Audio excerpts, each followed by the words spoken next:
Hey guys, Wayback Rewind here.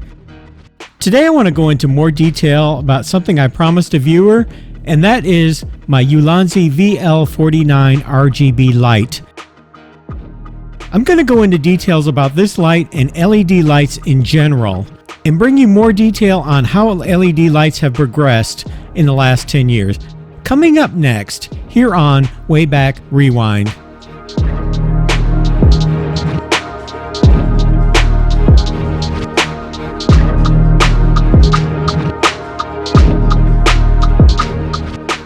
Okay, let's get started. First of all, an LED is a semiconductor device that emits light when current flows through it. Electrons in the semiconductor recombine with electron holes, releasing energy in the form of photons. The color of the light corresponds to the energy of the photons required to cross the band gap. Red has the lowest energy, blue has the highest. In other words, all LEDs emit a single color. There is no such thing as a white LED. However, white light can be obtained by using multiple semiconductors in red, green, and blue, or a layer of white emitting phosphor is applied to the semiconductor device, usually on top of a blue or ultraviolet LED. The first LEDs only came in red and low power, making white LEDs impractical, if not impossible. It was not until 1994 that Japanese scientist Shuji Nakamura was able to demonstrate an efficient blue LED. White and green LEDs soon followed, laying the foundation for the LED revolution that we have seen in lighting and display technology. In the early 2000s, as the hardware manager for the helmet light on the spacesuit, another engineer and I pioneered the use of LEDs in switching over from the halogen bulbs, which had a tendency to break. These lights were so successful, they were even used on the Russian spacesuit, and when you see all four lights lit, that was something not possible before. Due to the lower power, all four lights could be powered from a single battery. Also, in the early 2000s, LEDs began being incorporated into camcorders themselves.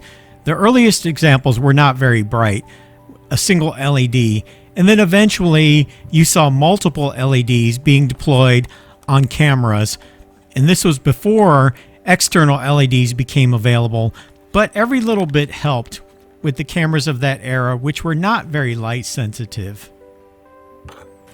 In terms of external video lights, I have three different sizes here. This is my original. The Neewer CH-160 is my original video light. I bought this in 2015. It has a diffuser on it. There's 160 white LEDs in here. The only way to change the color is to apply these external diffusers. It came with several in the kit. You have this clear diffuser and this one that changes it to a more warm setting.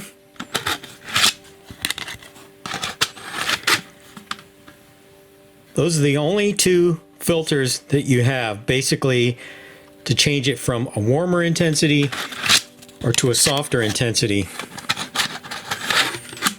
The Neewer uses commercial batteries.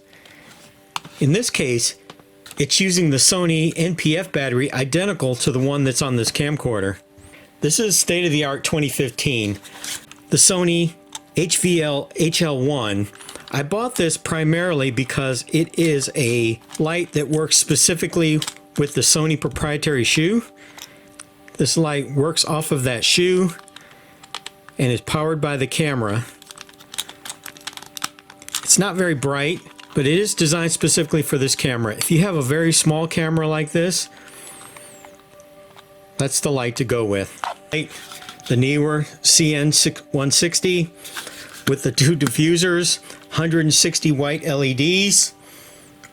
As I told you earlier, the white, there's really no such thing as a white LED, but this is a blue LED with a phosphor that allows it to glow white. This was the first successful method for white LEDs used in illumination, but over time, better methods have now come about. I started looking for a smaller light just because this light seems to work okay on large cameras, but if you have a smaller camera, I'm using my Panasonic HDC HS300 as an example.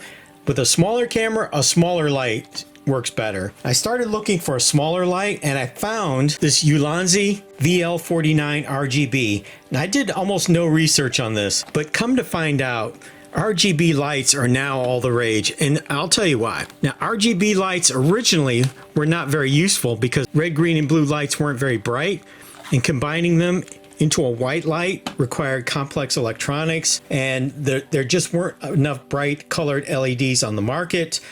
What happened is now technology has caught up. This has gone full circle, and now the RGB lights are all the rage because they can produce a very white, bright light. This has 60 LEDs in it, 20 of each color. In normal mode, you can adjust the intensity from 0 to 100. You can adjust the color temperature from 2500 K up to 9000 K. And if that's all it could do, that would be amazing enough. The electronics allow you to adjust between 360 different colors. And if that's all it could do, that would still be impressive. But what it also has is programs. You can put it in program modes where it's doing fireworks,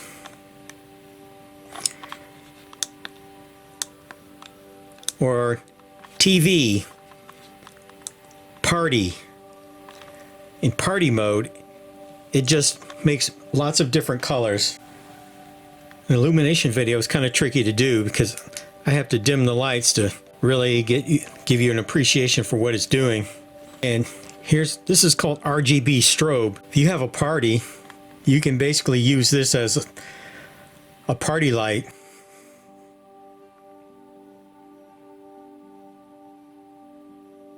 Red flash, of course. Your car was stuck on the side of the road, you could use this in a pinch. Green flash. Blue flash. Cop car. That would even get you in some trouble. Flashes between red and blue. If you go to a car show, you could attach these to your car just to attract attention. And all of this for basically the same price as what I paid for the white LED. Now granted, the Neewer is a lot brighter. If you need pure raw brightness, the Neewer is going to be brighter. 160 white LEDs is going to outshine 20 each red, green, and blue. After doing the research on the Ulanzi, I liked it so much, I went and got another one. This is the VL49 RGB Pro. So what does the Pro do? They're roughly the same size. This one does not have a frame around it. You can decide for yourself whether that's more attractive or not. This one has the built-in cold shoe, 1/4 inch 20 threads, and it comes supplied with a cold shoe that you can add.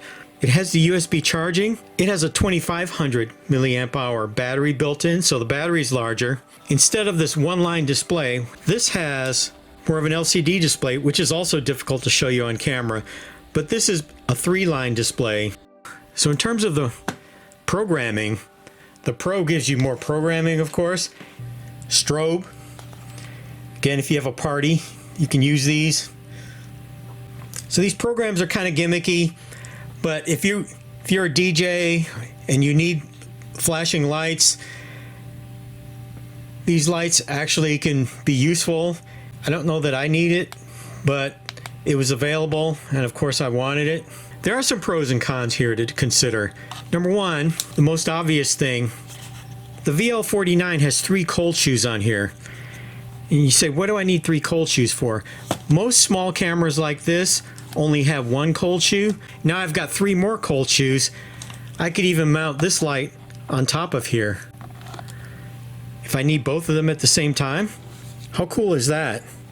Now I don't even have to decide which one I like. I can use both of them. The other thing about the 49 Pro, I don't know if you noticed, but when I turn it on, it takes like a second and a half before it boots up and I actually get light.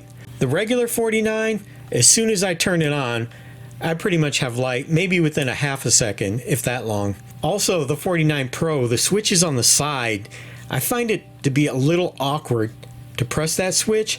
The 49, the switch is on the back.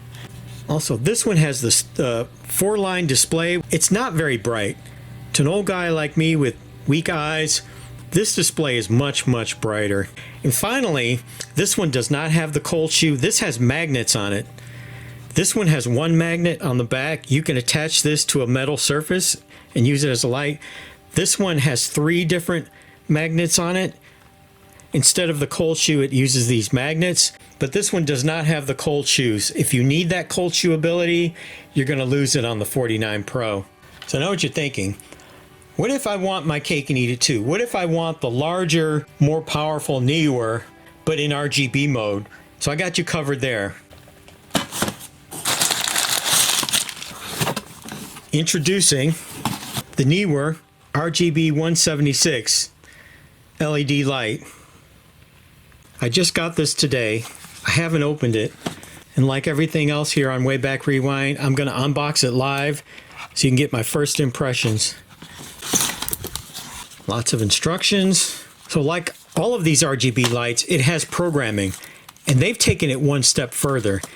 They actually have an app that you can put on your phone and control this light with your phone. Obviously, I'm unboxing this for the first time. I haven't installed the app yet. I haven't really figured out how to use that. It comes with a filter that you can put on it. It also has an internal battery, unlike the NPF battery and the Panasonic battery of the other one. This one has a swivel mount, a USB-C charging cable, and here it is. It's smaller than I imagined. I thought it would be the same size roughly as the 160. Roughly the same footprint, but a lot thinner. Like I said, this light I bought in 2015. It's still sold brand new to this day. It's kind of old technology. Look at how much thicker it is. Most of that thickness is because of the battery. I think I'm going to go back and read the instructions, and I'll come back and explain it to you how exactly it works. Okay, now that I've read the instructions, I can tell you a little bit more about the 176. It's called the 176 because it has 176 LEDs. It has 96 combination red, green, blue LEDs, and it has 80 white LEDs. 40 of those are oriented towards the low end of the color temperature scale, and 40 are oriented towards the high end of the scale. So you have 80 white LEDs and 96 combination red, green, blue LEDs. Now the combination red, green, blue LEDs are never used to create white light. They're only used to alter the color temperature. So the upshot of that, it has 3 modes. It has the HSI mode, which is used to generate different colors, and it has the CCT mode, which is used to adjust basically to produce white light at various different colors. But basically the color temperature is adjustable from 2500 up to 10,000. So you're getting the low temperature white LEDs with the reds. At the high end of the scale, you're getting the high temperature white LEDs along with the blue. The upshot of this is the brightest this light can be is somewhere in the middle. According to the manual, it's at 6300. So at 6300, you're getting both of the high and low temperature white LEDs along with approximately green coming out of the RGBs.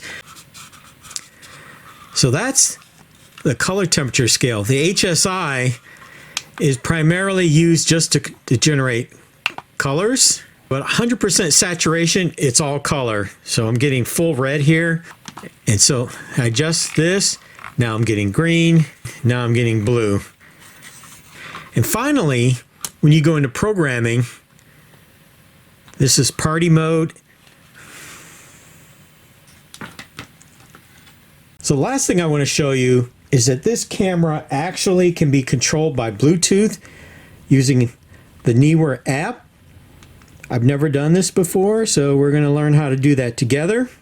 So I'm going to look it up, find it in the App Store, the Neewer Light app. I'm going to install it. We're going to install it right now. Open. All right, so this is the Neewer app. Thanks for using the Neewer app. We're going to say yes. Let's go into guest mode so I don't have to create Bluetooth enable. I have to enable Bluetooth. Allow my devices. I need to add one.